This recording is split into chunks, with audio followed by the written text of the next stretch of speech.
Ok, aujourd'hui, on va voir et comprendre ensemble le fonctionnement de l'algorithme de Discra, Discra. Eh bien, c'est un algorithme qui permet de déterminer le chemin le plus court partant d'un sommet pour un autre dans un graphe valué.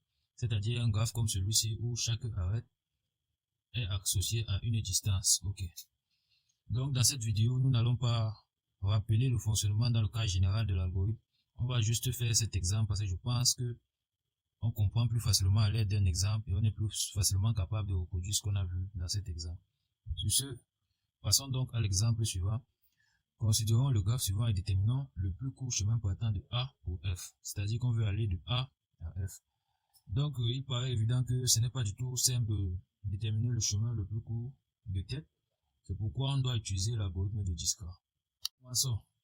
Lorsqu'on exécute l'algorithme, on peut supposer que l'on est à l'extérieur du graphe et que l'on passe en A. C'est-à-dire, nous sommes là de ce côté et on entre donc dans la case A. C'est pourquoi, à l'étape 1, on va considérer que l'on est en A et que l'on a parcouru exactement 0 km. Supposons qu'il s'agisse de kilomètres. On a parcouru 0 km et on est en A. 0 km, on est en A. Donc, on passe à l'étape 2. Maintenant, on est en A. Avant de passer à l'étape 2, on montre bien avec cette flèche que l'on est passé à l'étape 2.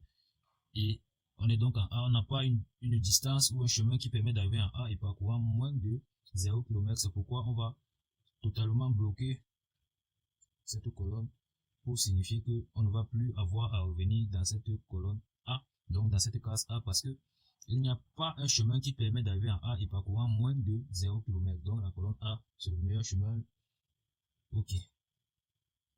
Ensuite, puisque l'on est en A, étant en A, on peut aller en B, on parcourt 7 km. Donc je note là 7A. Étant en A, on peut aller en D, on parcourt 15 km, donc je note là 15A dans la colonne D. Ok. Entre les deux distances, on a parcouru 15 km ici, 7 km ici, la plus avantageuse c'est 7 km, donc je vais conserver celle-ci.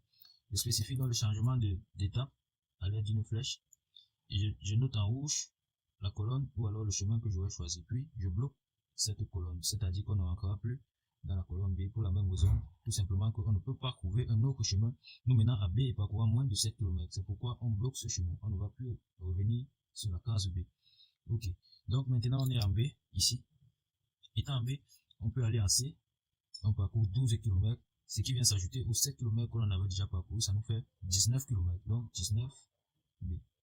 Étant en B, on peut également aller en E, on parcourt 4 km, ce qui vient s'ajouter aux 7 km, ça nous fait 11 km, 11 B.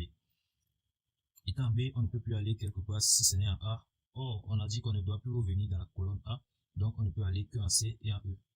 Parmi ces deux distances, ces deux chemins, le plus avantageux c'est bien 11B, parce qu'on a parcouru uniquement 11 km. Donc, je spécifie le changement d'étape et je note en rouge le chemin choisi, 11B. On est donc en E. Et avant ça, je bloque cette colonne E pour dire qu'on ne rentrera plus à l'avenir dans la colonne E. On ne va plus se retrouver dans E à l'avenir, dans l'exécution de l'algorithme. Ok.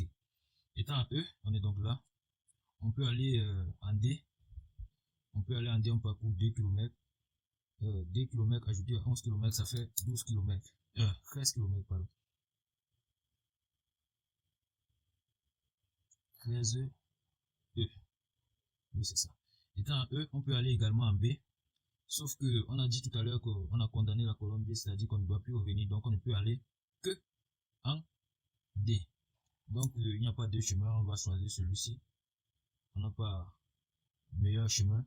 On choisit donc 13E et on invalide ou on bloque la colonne D, c'est-à-dire on ne reviendra plus à l'avenir. Étant en D, maintenant qu'on est ici, on peut aller soit en C, on parcourt 5 km qui viennent s'ajouter aux 13 km déjà parcourus. 5 km plus 13, ça fait 18 km. 18 D. On peut aller en E, mais on a bloqué la colonne E tout à l'heure. On peut aller en F directement et on parcourt 10 km et s'ajoute aux 13 km, ça fait 23 km. On peut également aller en A, non, on ne peut plus puisque la colonne A est bloquée, donc on ne peut aller qu'en C et en F. De ces deux trajets, le plus avantageux c'est bien celui-ci parce qu'on parcourt uniquement 18 km. Donc on va spécifier le changement d'étape. On est à l'étape 6 déjà. 18D. Et on invalide la colonne C pour dire qu'il n'y a pas un chemin qui mène à C et qui parcourt moins de 18 km. Donc on ne reviendra plus dans C. On est donc en C ici. Étant en C, on peut aller en F. Et ça nous coûte 3 km, 3 ajouté à 18. On a donc 21 C.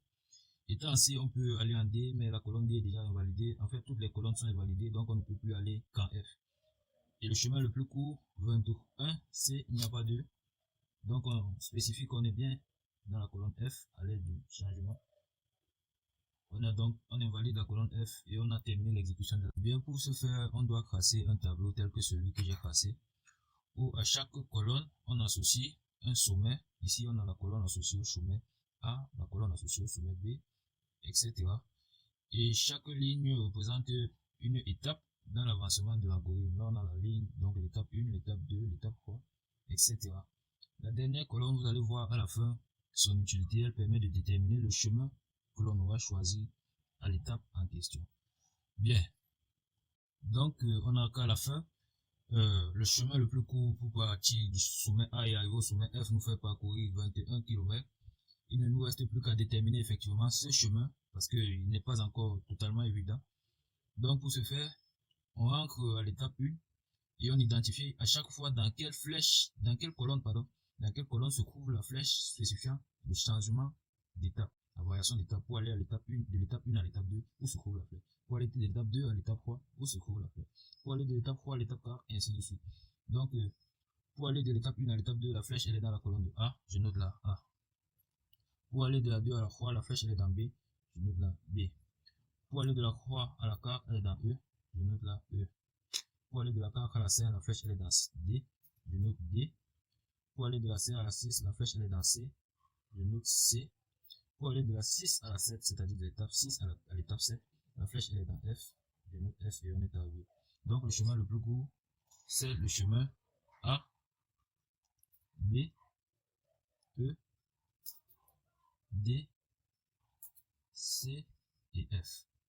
Donc au final, on est passé par tous les sommets, mais on a bien parcouru 21 km qui est la distance la plus courte pour passer du sommet A au sommet F. Donc sans l'algorithme de Disca, il aurait été un peu compliqué de déterminer quel est ce chemin le plus court.